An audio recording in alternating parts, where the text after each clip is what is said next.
राम राम जय जय जय राम, राम राम जय जय जय राम।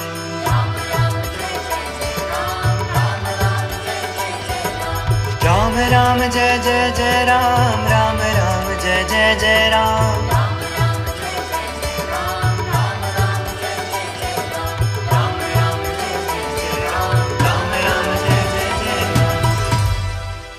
मेरे राम।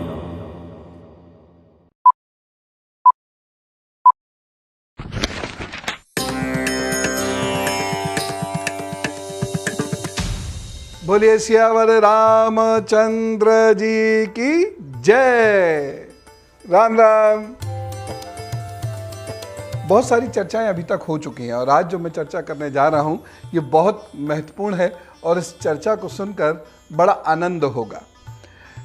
आज मैं जो चर्चा करूंगा वो जनक जी की चर्चा करूंगा और यह आपके लिए बहुत बहुत ही आनंददायक होगा, क्योंकि सीता जी की बात होती है तो जनक जी की बात होती है। अब लेकिन जनक जी हैं कौन, ये तो पता ही नहीं है हमें। जनक जी का वशिष्ठ जी से क्या संबंध है ये भी हमें नहीं पता है। जनक जी का सीता जी से क्या संबंध है हमें ये भी नहीं पता है ना। सीता जी की बाकी 3 बहनें कौन हैं ये भी हमें नहीं पता है। और वह स्वयंवर कैसे हो रहा है ये सबसे महत्वपूर्ण चीज़ है, क्योंकि स्वयंवर को लेकर बड़ी बड़ी बातें की जाती हैं, जबकि ऐसा तो कुछ था ही नहीं। हुआ क्या था उस दिन वहां स्वयंवर वाले दिन, ये चर्चा शुरू करने से पहले एक चीज मैं कहना चाहता हूं।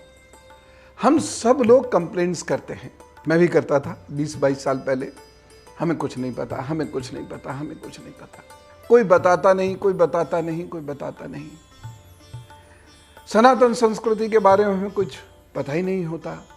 कहां से पढ़ें, क्या पढ़ें, कहां से सुने, क्या सुने, सच्चाई क्या है पता नहीं, और जो बताया जाता है उस पर विश्वास करने का मन नहीं होता।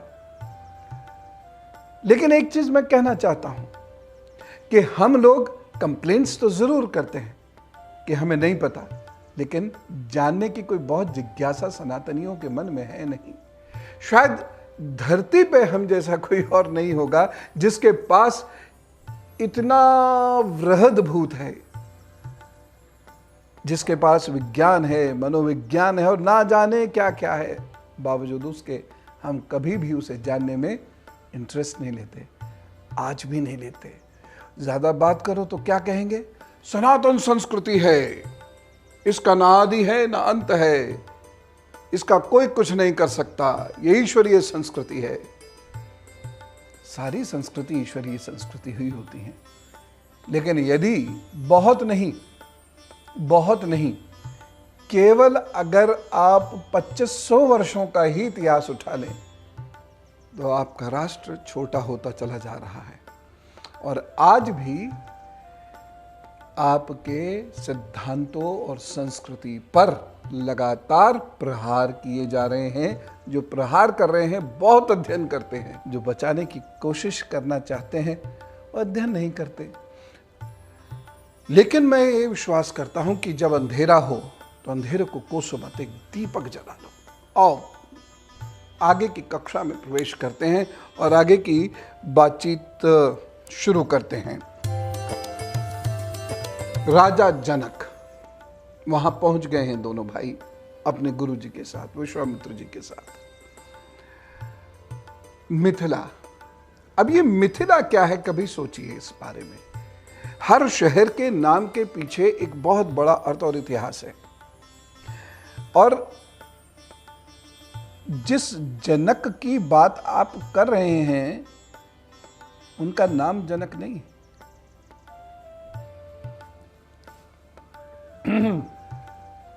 जी हां, सीता जी के पिता का नाम जनक नहीं है। फिर क्या है, शरध्वज।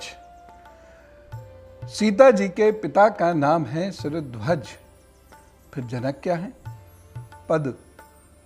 आप भी कहेंगे अरे ओफो, सब कुछ कंफ्यूजन में हो गया, ये जो डेली सोप्स आते इतना कंफ्यूजन तो उसमें भी नहीं होता। नहीं, कुछ कंफ्यूजन नहीं है, बस बहुत ध्यान से समझते चलिए। हमारे ऋषि मुनि राजा संत विद्वान इतने महान हुए हैं कि उन्होंने पद पर आसीन होकर पद को धारण करके अपना कार्य किया, अपने नाम की चिंता ही नहीं की। इसलिए इतने सारे जो ग्रंथ लिखे गए और इतना बड़ा जो इतिहास का विकास हुआ, नामों की चर्चा तो बहुत कम है, पद बहुत है। तो निमि के वंश के ये लोग हैं। निमि इक्ष्वाकु वंश की ही एक अलग शाखा है। उनके जो सीता जी के पिताजी हैं शुरध्वज हैं, और उनके जो चाचा जी हैं ये कुशध्वज हैं। ठीक, सीता मैया को समझने के लिए ये सब समझना बहुत आवश्यक है। और मैं ऐसी विशेष आपको बात बताने जा रहा हूं कि रोंगटे खड़े हो जाएंगे आपके।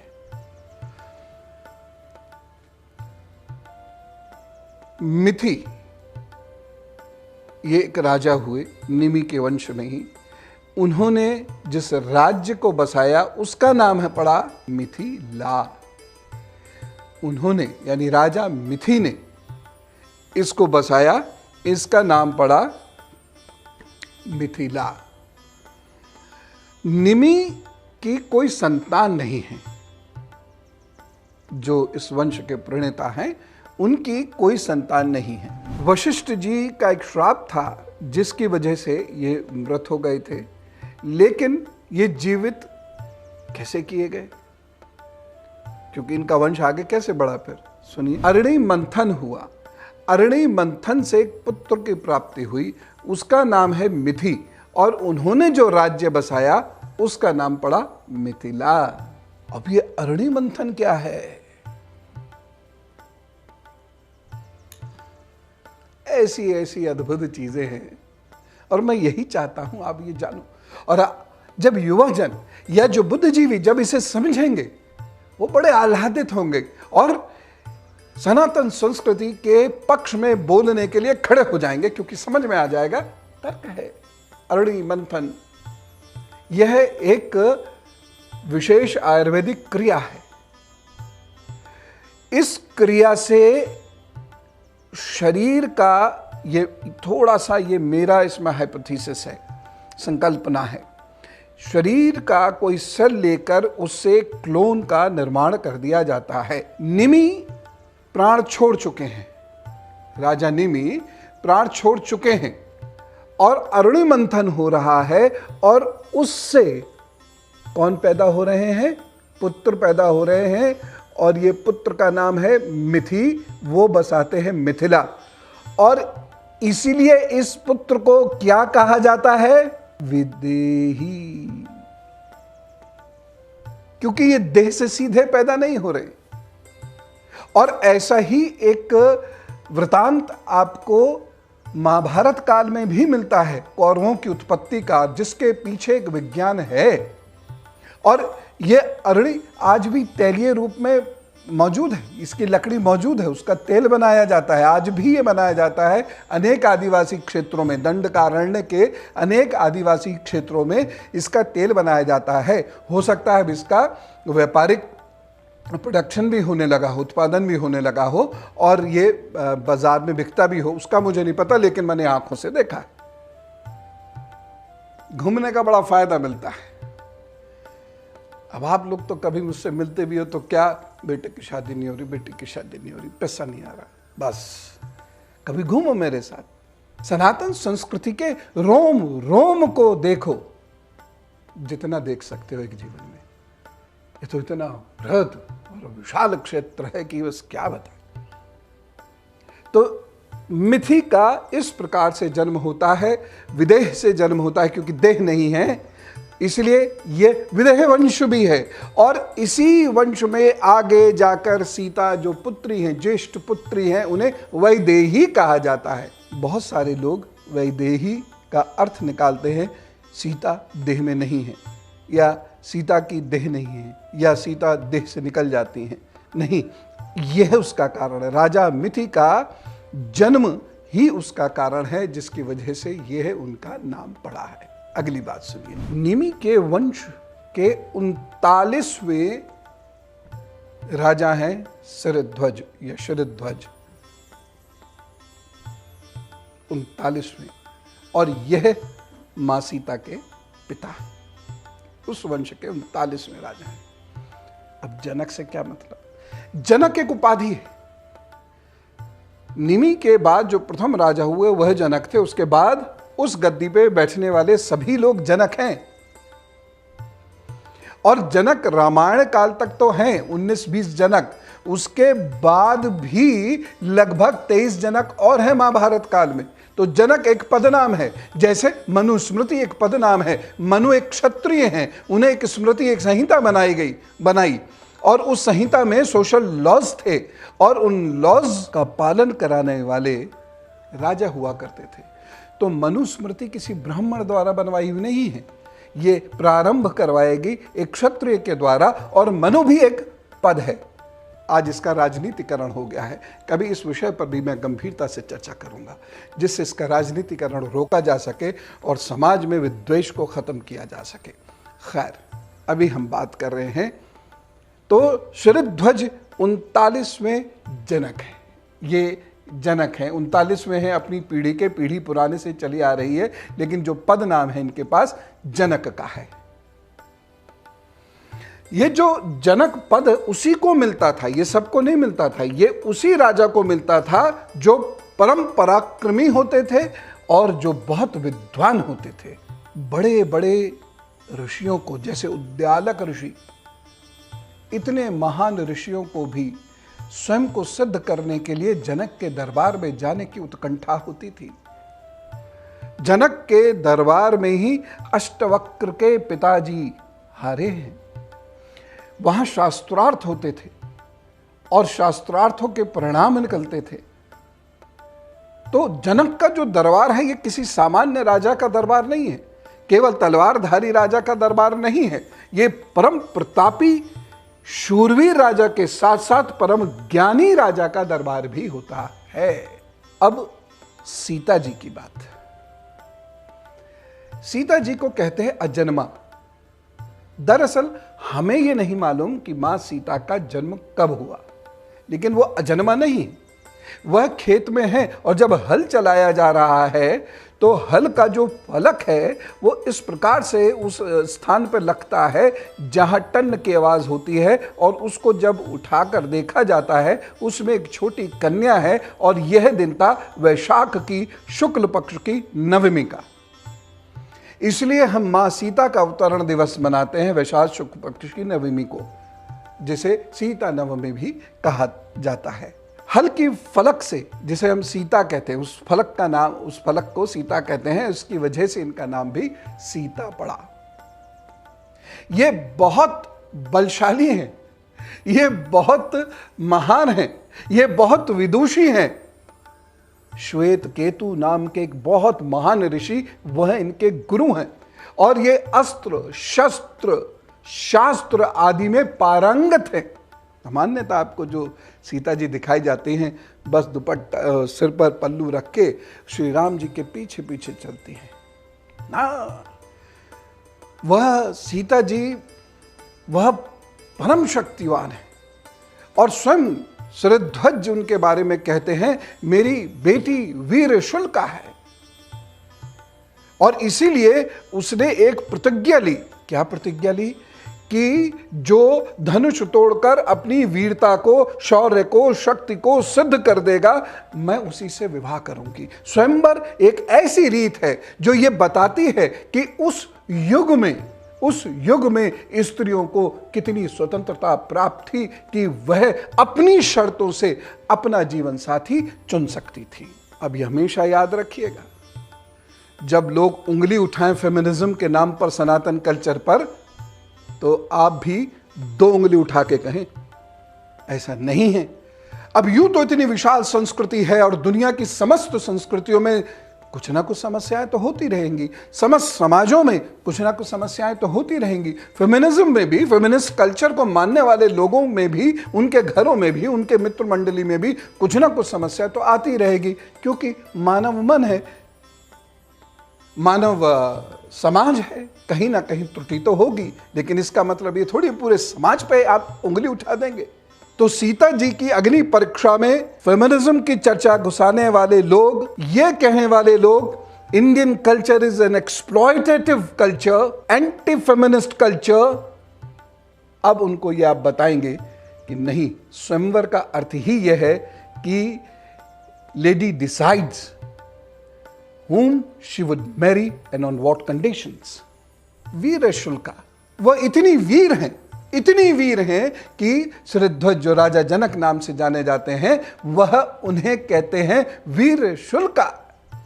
और वह ऋषि विश्वामित्र जी से कह देते हैं कि मेरी बेटी वीर शुल्का है। और एक बार उसने ऐसे ही कह दिया कि जो शिवजी का ये धनुष है, जो इसे उठाकर इस पर प्रत्यंचा चढ़ा देगा, मैं उसी से विवाह करूंगी। अब प्रत्यंचा चढ़ाना, आप कह सकते हो अरे ये तो कोई भी बलशाली तगड़ा सा आदमी आता और चढ़ा देता।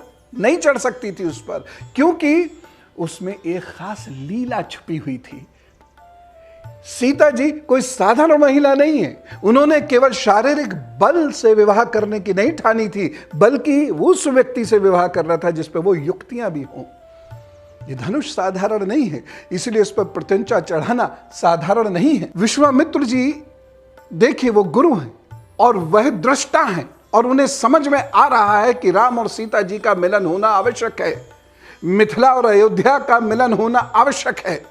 राजाओं के मिलन उनकी नगरी और सैन्य शक्तियों से भी होते थे, तो यह बेहद आवश्यक है, क्योंकि यह नहीं हुआ तो शत्रु हावी हो सकते हैं। इसलिए उन्होंने पूरा एक सिस्टम बनाया और दोनों भाइयों को लेकर मिथिला पहुंच गए, जबकि वहां तो राक्षस भी नहीं थे। अब देखिए गुरु का दिमाग कैसे चलता है। लेकिन शिष्य भी फिर वैसे ही होने चाहिए। अभी का शिष्य होता कुर्ता फाड़ देता, मुझे बताओ पहले, गिव मी द एक्सप्लेनेशन।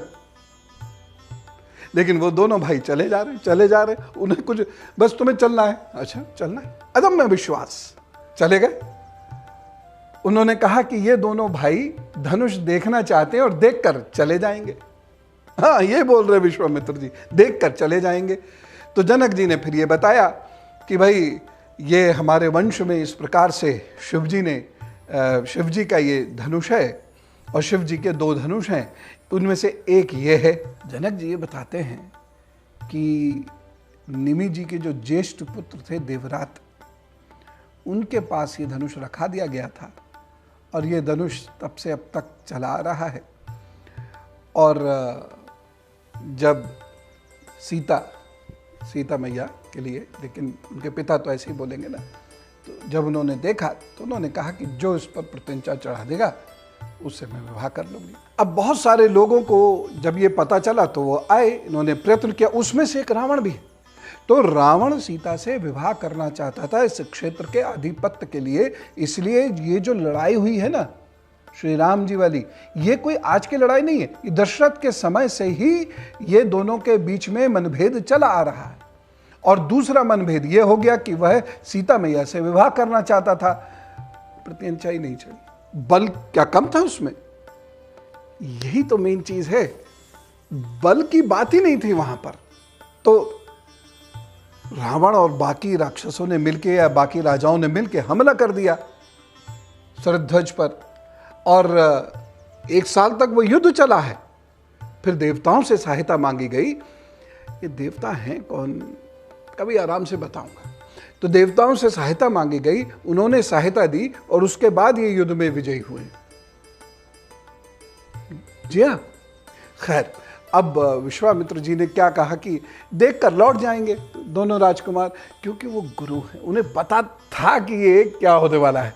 दृष्टा है ना, वो दृष्टा है, युग के दृष्टा हैं। अब कहा तो ये जाता है कि 5000 लोग उसे ठेले पर ठेलते हुए लाए, लेकिन अतिशोक्ति है, क्योंकि काव्य है ना, तो वो लिखने का जो तरीका है और आज के अनुसार हमारे समझने के तरीके में भी कभी कभी फेर हो जाता है, संधि विच्छेद में बहुत फेर हो जाता है।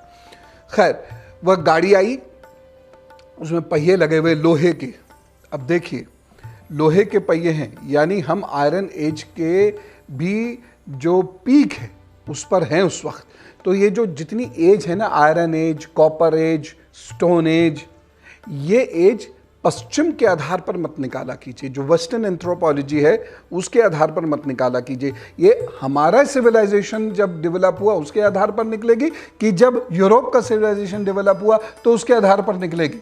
भारतीय मनीषी और विद्वानों से मैं ये प्रश्न पूछना चाहता हूँ, उन्होंने अपने हिसाब से ठीक किया, लेकिन भारत का सिविलाइजेशन तो बहुत पुराना है, चीन का सिविलाइजेशन तो बहुत पुराना है, मेसोपोटामिया और बेबीलोनियन कल्चर जो है ये तो बहुत पुराने हैं, माया कल्चर तो बहुत पुराना है। तो एजेस जो होंगी, एजेस ऑन इन्वेंशन, ये क्या है? बेसिकली इन्वेंशंस हैं। तो इन्वेंशन तो हर जगह अलग अलग होगी, तो वो उस जगह के हिसाब से देखेंगे कि उसको यूनिवर्सल मान लेंगे कि जब इंग्लैंड में सोना खोजा गया तभी दुनिया में खोजा गया। ये क्या बात हुई? ये कौन सा लॉजिक है? तो मैं तो बचपन में भी इस लॉजिक से कन्विंस नहीं हुआ, जबकि मैं एक बहुत साधारण बुद्धि का व्यक्ति हूं। तो बड़े बड़े बुद्धिजीवी वो कैसे सहमत हो जाते हैं इस प्रकार के बिना मतलब के लॉजिक्स के? महाभारत काल का एक रथ का पहिया मिला है जिस पर तांबे का पत्थर चढ़ा हुआ है। तो हमारे पास 5000 साल पहले कॉपर को हमें मेल्ट करके लकड़ी पर चढ़ाना आता था। हम उसका कितना बढ़िया इस्तेमाल कर रहे हैं, लेकिन कॉपर एज जो हम डिसाइड करेंगे वो यूरोपियन सिस्टम से करेंगे। ये कौन सी बुद्धि है भाई? तो खैर विषय पर लौटते हैं। तो उस गाड़ी पर वह आता है धनुष, इसे देखते हैं और विस्मृत हो जाते हैं। और सीता मैया नहीं है वहां पर उस वक्त, और कोई ऐसा नहीं हुआ कि जैसे दिखाते ना रामलीला में या सीरियल्स वगैरह में कि मेज पर धनुष रखा है, उठा राजा यूं करके इधर देखा बिना मतलब हंसेगा, हो ऐसे करके आएगा। अरे भाई वो इतना बड़ा राजा होगा, जो भी आएगा वो ऐसी मूर्खतापूर्ण हरकतें थोड़ी करता हुआ आएगा, हो फिर यूं करेगा, फिर बैकग्राउंड म्यूजिक बनेगा, साफ पता चलता उठा ही नहीं रहा है करके। लेकिन वो सिनेमेटोग्राफी है, उसके कंपल्शंस हैं। अगर मैं और आप करेंगे तो हम भी शायद ऐसा ही करेंगे, लेकिन कथानक बदल देना ये ठीक नहीं है। तो इस प्रकार का कोई संवर ही नहीं हुआ है। बस कक्ष में खड़े हुए हैं। कौन खड़े हुए हैं? कुछ ऋषि मुनि हैं जो सामान्यतः रहते ही हैं और विश्वामित्र जी के दर्शन करने आए हैं, और कुछ सेवक गण हैं, और ये दोनों भाई हैं, और राजा कुशध्वज हैं, राजा सुरध्वज हैं, और ऋषि वाल्मीकि हैं। देखते देखते रामचंद्र जी ने कौतूहलवश वो देख रहे थे, तो जनक जी ज़्यादा इंटरेस्टेड नहीं थे। हाँ, उनको ये ज़रूर था कि ये राजकुमार हैं, बहुत सुंदर, बहुत सभ्य, बहुत सुसंस्कृत, और राजा दशरथ के पुत्र हैं। तो कहीं मन में एक इच्छा तो थी उनके, बाकी और कुछ नहीं। और ये जो चीज़ें हैं ना कि सीता मैया ने उन्हें बगिया में देखा, झरोके से देख रही थी, कोई ऐसे, अरे भाई ये कोई 80 के दशक की पिक्चर है क्या? ऐसा कुछ भी नहीं था। सीता मैया को फिक्र नहीं रहती थी, अपने में मस्त रहती थी। वो शस्त्र शास्त्र का अध्ययन करती थी, ध्यान साधना करती थी, मस्त रहती थी। खैर, जो अब राम जी ने उस ध्वज को उठाया, जब उठाया तो सारे लोग देख के चौंक गए। और वाल्मीकि रामायण में बड़ा स्पष्ट लिखा है, लीलावश। मुझे अगर मैं अभी देखता हूँ और ये मैं आपको पढ़ के सुनाता हूँ, जिससे ये समझ में आए कि हमें चीज़ों को कैसे समझना चाहिए। देखिए, तब राजा और मुनि ने एक स्वर में कहा, हाँ ऐसा ही करो, ठीक है ना, क्योंकि राम जी ने इच्छा जाहिर की मैं धनुष उठाकर प्रतिंचा चढ़ा के देख लूँ क्या। कहा भाई करो करो। तो ये चढ़ाने लगे। तो क्या लिखते हैं, मुनि की आज्ञा से, आज्ञा हर जगह है, रघुकुल नंदन धर्मात्मा श्री राम ने उस धनुष को बीच से पकड़कर फिर लीला पूर्वक उठा लिया और खेल सा करते हुए उस पर प्रत्यंचा चढ़ा दी। ये देखो, यानी एक टेक्निक होगी उसकी। लीला पूर्वक मतलब टेक्निक, चमत्कार नहीं। तो उन्होंने उस धनुष को उठाया और ऐसे करके कुछ प्रत्यंचा उन्होंने चढ़ाई होगी, टूट भी गया, पुराना भी हो गया होगा, 39 पीढ़ी से रखा हुआ था, उससे पहले भी इस्तेमाल में आया है। क्योंकि शिवजी ने दक्ष के यहाँ जितने भी लोग थे उसी धनुष से धमकी दी थी, बोले अभी सबके गले काटता हूं इस पर तीर चढ़ा के। लीलापूर्वक जिससे ये मैसेज जा रहा है कि वो ना केवल बलशाली है, सोचिए क्या शरीर सौष्ठव होगा उनका, कैसा कसरती शरीर होगा उनका, और कितना तेज दिमाग होगा कि टेक्निक समझ गए वो, क्योंकि शस्त्र में वो बेहद निपुण हैं। और सभी राजकुमारों को विशेष रूप से शस्त्र की ट्रेनिंग दी जाती थी। विवाह तय हो गया। ऐसे हुआ है। तो विश्वामित्र जी ने कहा कि भाई देखो, तुम्हारी 2 बेटियां हैं, एक तो सीता है और दूसरी उर्मिला है। तो ये तो हो गई, इनको ये तो पत्नी हो गई श्री राम जी की, श्री लक्ष्मण जी की। अब 2 और हैं। ये कौन है? मांडवी और श्रुतिकीर्ति। तो मांडवी का ब्याह भरत से करा दीजिए और शत्रुघ्न का विवाह श्रुतिकीर्ति से करा दीजिए। तय हो गया। अब देखिए, एक बहुत बड़ा संदेश रामायण हमें दे रही है।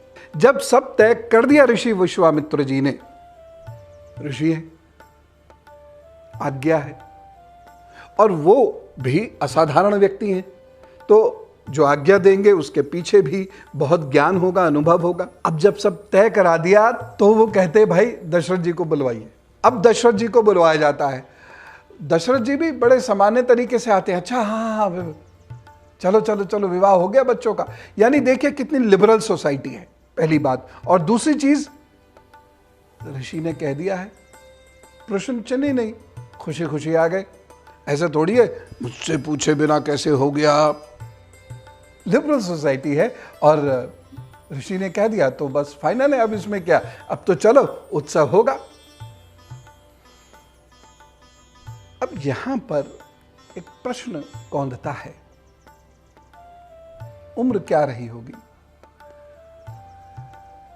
थोड़ा सा इसमें शोध और मुझे करने की आवश्यकता है।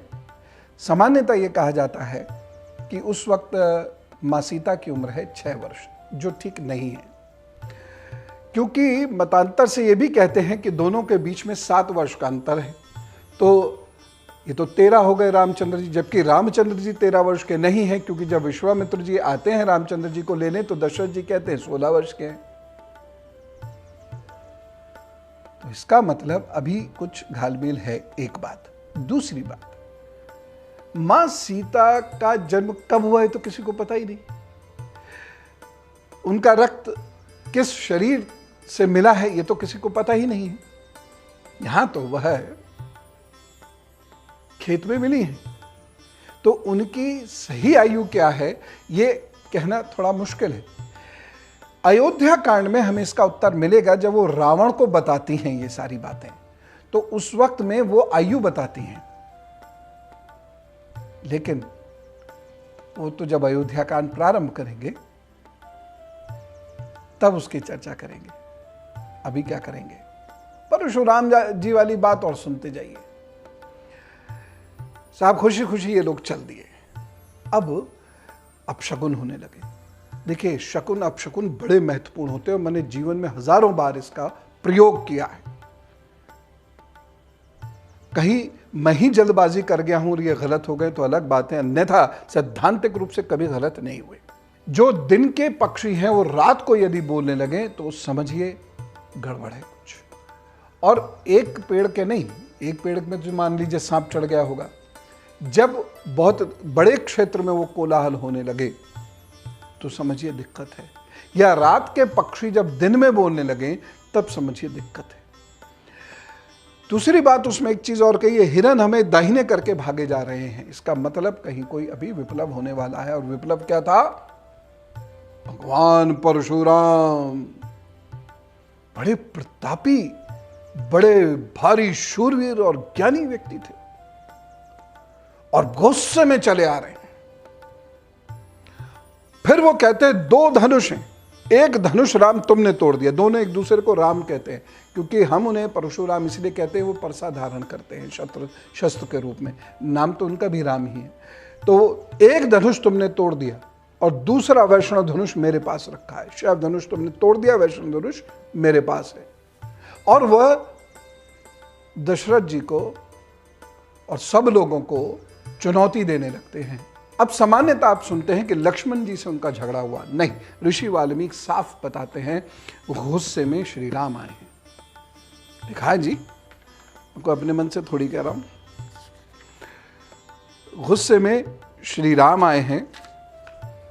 76 सर्ग जो है उसमें ये साफ लिखा है, श्री रामचंद्र जी ने कुपित हो। तो जो चुनौती थी इस धनुष पे बाण चलाकर दिखाओ, श्री रामचंद्र गुस्से में, इधर लाइए। ऐसे गुस्से में श्री रामचंद्र जी को गुस्सा आता है, ऐसा नहीं है, भावुक भी बहुत है, रोते भी बहुत जल्दी हैं। भाई कर्क लगन है ना, कर्क लगन और कर्क राशि, तो चंद्रमा प्रबल है, तो सहृदता से तो ओतप्रोत वह ही है, प्रेम तो वह करेंगे ही करेंगे, भावुक तो वो होंगे ही होंगे। लेकिन बृहस्पति आत्मसम्मान भी है, गुस्सा तो आता है। पिताजी के खुद के लिए वो कह रहे कोई दिक्कत नहीं है, पिताजी को मत कहो कुछ। तो जैसे उस पे वो बाण चढ़ा देते हैं, परशुराम जी तुरंत कहते हैं मैं मंदार पर्वत चाहता हूं। मैं समझ गया तुम कौन हो, तुम श्री विष्णु जी के अवतार हो। और ये कह के वो मंदार पर्वत चले जाते हैं। ये सभी लोग अयोध्या लौटते हैं, खूब जम के इनका वहां स्वागत होता है और 12 वर्ष तक राजकुमार राजकुमारियों की तरह से यह लोग सीखते हैं, सिखाते हैं, राज्य कार्य करते हैं और आनंद पूर्वक जीवन बिताते हैं। 13वें वर्ष में लेकिन विप्लव होता है। ये 13वें वर्ष में क्या विप्लव होता है कल बताऊंगा। तब तक के लिए राम राम, नमस्कार और सियापत रामचंद्र जी की जय।